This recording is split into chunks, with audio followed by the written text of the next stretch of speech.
이에 바스울이 선지자 예레미야를 때리고 여호와의 성전에 있는 베냐민 문 위층에 목에 씌우는 나무 고랑으로 채워 두었더니 새벽을 깨우는 거룩한 기도자 여러분, 생명의 말씀에 엎드려서 어두운 시대의 죄악의 굴레와 멍에 풀려 자유함을 입어 하늘 위로가 살아있는 하늘의 자유함, 그 마음에 은혜의 말씀이 새겨지는 놀라움이 날로 새롭기를 소망합니다. 오늘 이제 우리가 읽어갈 말씀은 예레미야 19장 14절에서 20장 6절까지의 말씀으로서 토기장이 집에 내려가서 토기를 새로 빚는 하나님의 주권에 대한 말씀과 더불어 옹기를 하나 사서 우리가 흔히 지옥으로 알고 있는 흰놈의 골짜기에 제사장들과 백성의 지도자들을 데리고 가서 옹기를 깨뜨려 하나님의 심판이 눈앞에 펼쳐지고 다시는 고침을 받을 수 없고 다시는 회복될 수 없는 그 살육의 골짜기, 그 무지한 자의 피를 흘리고 자녀를 불태워 들이던 가증한 그 삶의 땅에 이스라엘 백성들이, 예루살렘 주민들이 개처럼 끌려가 죽임을 당할 터전이 되고 짐승의 밥이 될 것에 대한 무시무시한 귀가 떨릴 만큼의 공포의 선포가 들려지게 되는 그 상징 행위와 더불어 하나님의 말씀에 심판이 들려지는데, 이제 도벳 곧 흰놈의 골짜기에서 성전들로 올라와 그 성전에서 하나님의 심판을 선포하게 됩니다.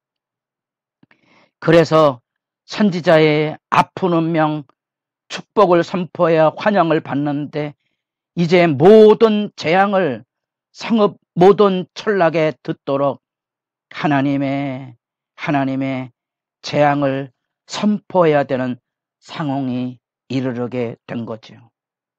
선포한다고 그들이 들을 건 아니지만 그들이 듣지 않고 목이 곧은 백성이 되어 죄의 고집, 하나님의 말씀이 들려질 때 그들은 말하기를 18장 12절 이는 헛되니 쓸데없는 소리 하지 말아라. 하나님의 말씀을 경홀히 여기고 자기들 멋대로 살겠다는 그 악의에 가득 찬 삶의 자리, 하나님의 심판을 선포하니 그 당대의 제사장 총감독 바스훌이, 이 바스훌이 예레미야를 때리고 옥에 가두고 그 목에다가 나무 고랑을 씌워서 우리로 하여금 칼을 찬다는 것처럼 우리 착고에 채워서 예레미야를 가둬버립니다. 바스울이라는 그 이름의 의미를 정확히 알기는 어렵지만 일반적으로는 자유를 말하고 있다고 합니다. 자기 멋대로 행하는 자유에 어쩌면 비아냥의 의미를 함께 생각해 보면서 이제 예레미야는 너는 이제부터 자유 바스울이 아니고 마골 밉사빔, 이 마고르가 공포거든요.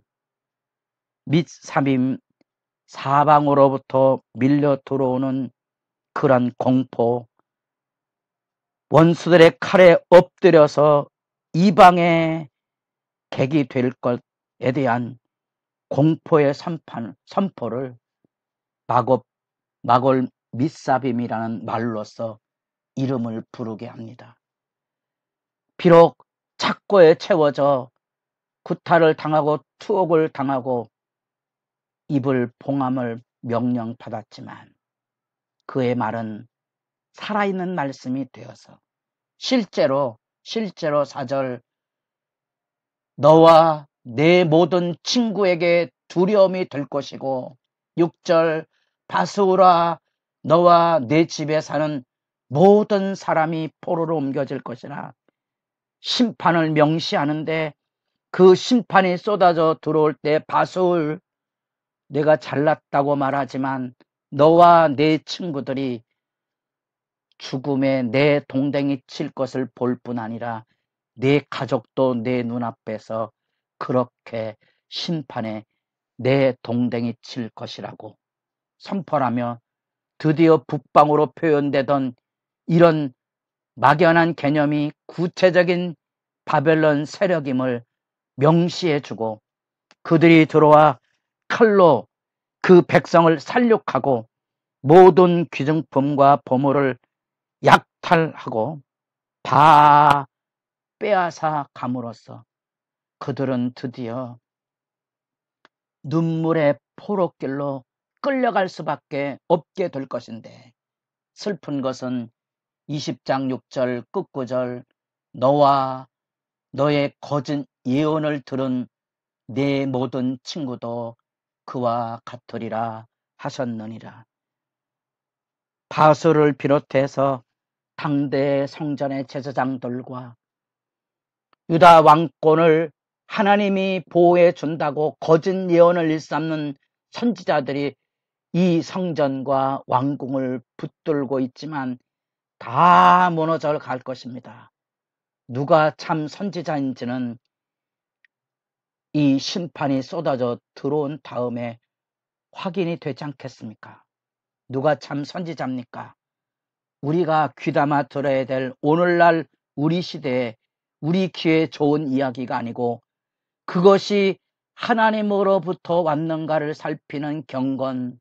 그래서 예레미야 5장 1절 정의를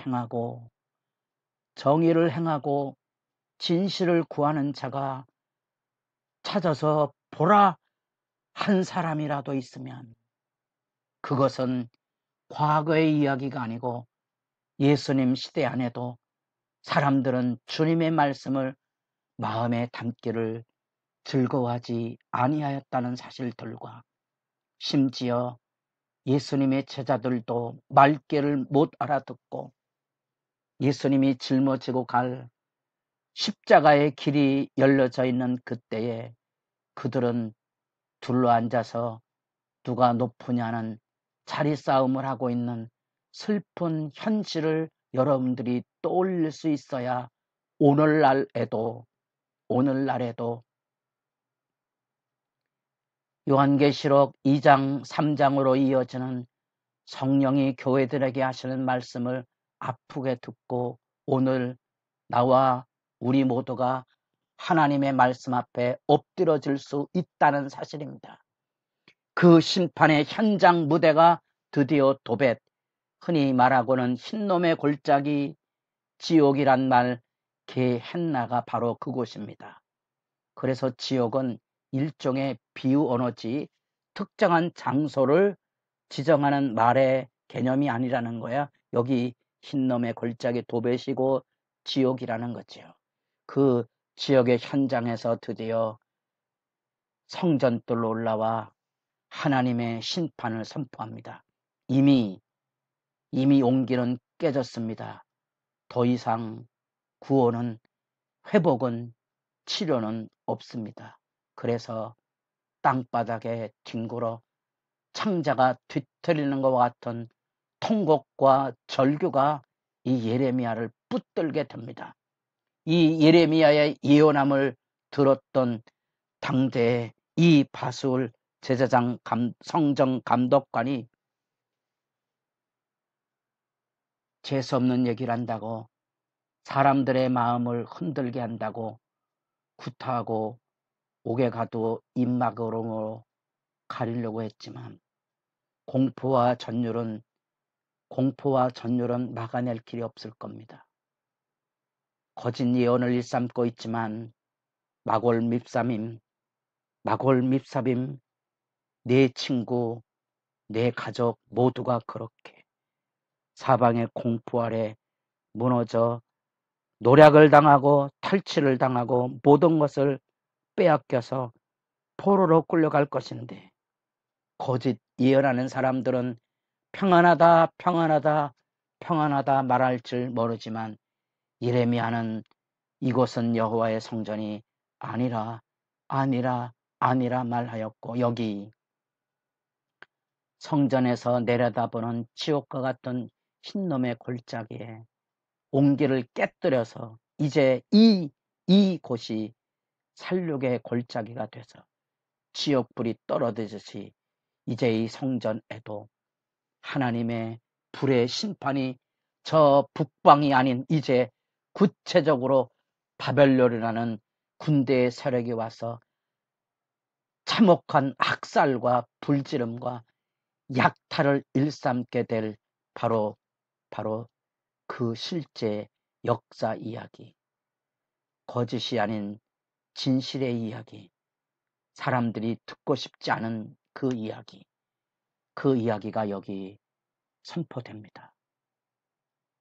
그래서 20장 7절부터 땅바닥에 뒹구는 선지자의 애통과 절규가 귓가에 들려옵니다. 여러분, 죄의 삭은 사망이라는 사실, 왜 예수님께서 저렇게 십자가에 처절하게 죽으셔야만 됐다는 것, 죄의 무서운 지배를 여러분 구별하시고, 다시는 죄의 멍에를 매지 마시고, 그 마음에 새겨진 사랑의 하나님의 복음 안에 자유를 입어 기쁜 사랑의 종로로 타는 봉사의 삶으로 날마다 일어서도록 기도의 시간이